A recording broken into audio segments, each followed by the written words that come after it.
We want to find the size of the unknown angles in the diagram below. So we know this one's 48 and we've got to go and find the others. Now the first thing to note is that that's a radius and that's a radius. So we know they're the same length. Therefore, the 48 and A are base angles of an isosceles triangle. So this one must be 48 degrees.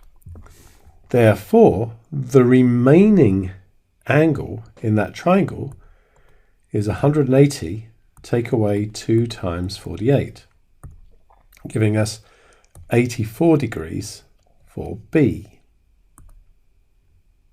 Now, there's more than one way of proceeding from here.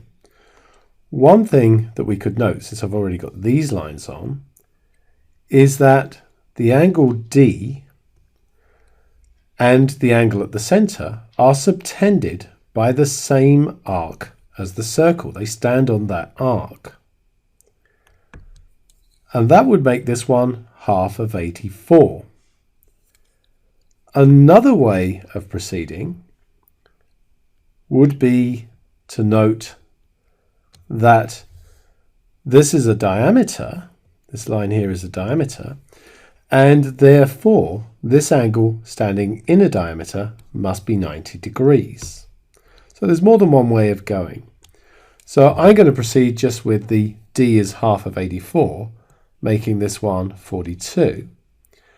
And then once again, we have an isosceles triangle because these two lines are radii.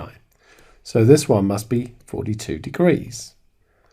And then the remaining angle at the centre there, well, we could get it by using the angles in a triangle and do 180 take away 2 times 42 is 96, or we could use the fact that the angle on a straight line is 180 degrees, and so do 180 take away 84.